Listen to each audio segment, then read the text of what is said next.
As at 9 o'clock this morning, there have been 11,654 positive cases confirmed, which is an increase of 301 since yesterday.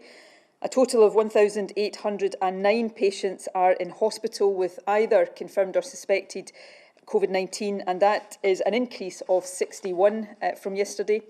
A total of 110 people last night were in intensive care with confirmed or suspected cases of the virus, and that is an increase of 1 since yesterday.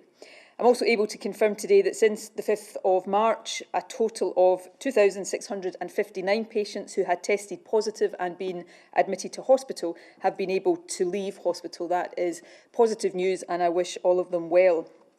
However, I also have to report that in the last 24 hours, 40 deaths have been registered of patients who had been confirmed through a test as having the virus, and that takes the total number of deaths in Scotland under that measurement to 1,515.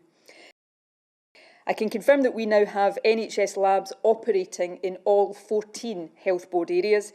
And yesterday we met our target of having the capacity to process 3,500 tests per day.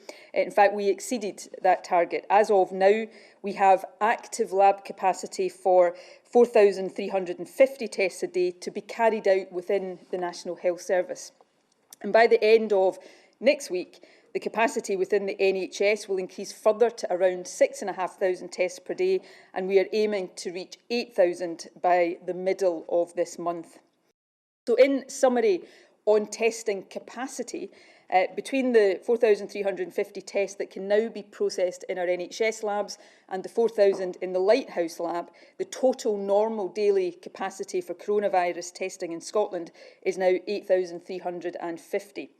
And with the further projected increases in NHS capacity that I mentioned a moment ago, I expect that to be at least 10,500 by this time next week and 12,000 by the middle of the